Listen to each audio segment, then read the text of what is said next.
साथियों, आप सभी को मेरा नमस्कार मालूम होवे।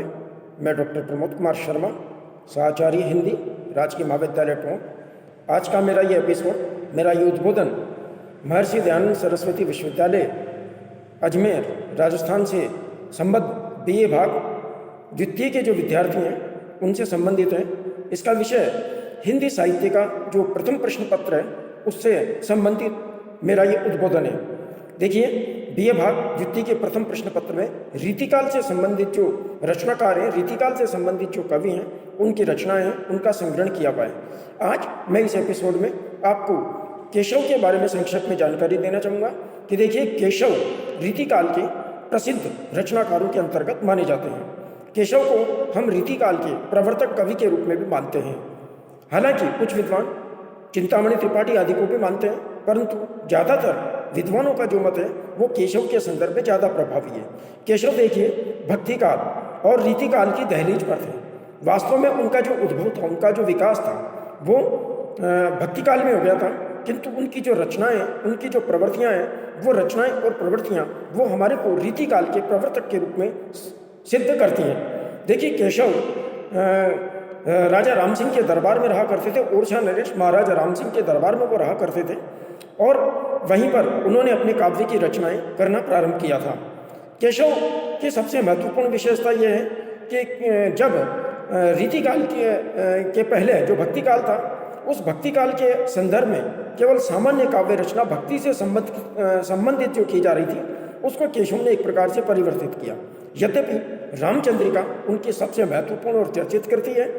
रामचंद्रिका के अंतर्गत उन्होंने राम की भक्ति का ही प्रतिपादन किया है, लेकिन वो जो उनकी रचना है, उस रचना के अंदर भक्ति के स्थान पर हमारे को विषय जो अलंकारों का चमत्कार है, छंदों का जो प्रयोग है, वो हमें बहुत ज़्यादा उचित व्यापक मात्रा में देखने को मिलता है।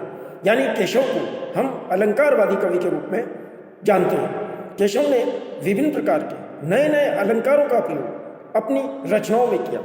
अलंकार प्रिय थे, यहाँ तक कि उनके अलंकारवादिता के कारण कई रचनाकारों ने उनको कठिन काव्य का प्रेत तक भी कह दिया। तो ये सारी चीज़ें बात की चीज़ें हैं जिनका विस्तार से अगले एपिसोडों के अंदर हम अध्ययन करेंगे। यहाँ हमारे लिए इतना जान लेना पर्याप्त है कि केशव रीतिकाल के प्रवर्तक कवि के रूप में जाने जाते हैं। उनकी रचनाएं इस दृष्टि से सबसे ज़्यादा महत्वपूर्ण है। देखिए, रामचंद्रिका, वीर सिंह देवचरित, विज्ञान गीता या इसके अलावा छंदमंजरी आदि कुछ रचनाएं जो उनके मानी जाती है, किंतु वो अभी पूरी तरह प्रामाणिक रूप से हमें उपलब्ध नहीं हो पाई है। रामचंद्रिका उनका सबसे महत्वपूर्ण, लोकप्रिय और चर्चित ग्रंथ है, जो विशेष रूप से राम की भक्ति पर आधारित है, किंतु उसमें राम कथा के साथ साथ अलंकार और छंदों का विशेष प्रयोग है। डॉक्टर पीताम्बर दत्त बड़थावल हुए हमारे एक रचनाकार, उन्होंने तो रामचंद्रिका को छंदों का अजायब घर तक कह दिया। उसका कारण यह है कि जब केशव अपनी रचना रचने में लीन थे, तो उन्होंने इस रचना में इतने प्रकार के विविध प्रकार के छंदों का प्रयोग किया है कि उसे छंदों का अजायब घर कहना उन्हें जो है उचित प्रतीत हुआ। तो कहने का मतलब यह मेरा कि जो केशव की रामचंद्रिका है, उस रामचंद्रिका के कारण उन्हें साहित्य जगत में पर्याप्त मात्रा में जो है लोकप्रियता मिली, ख्याति प्राप्त हुई। केशव देखिए आप, यद्यपि केशव के अगर हम पारिवारिक स्थिति की बात करते हैं, तो केशव का जो परिवार था वो पूरी तरह संस्कृत भाषा से परिपूर्ण था।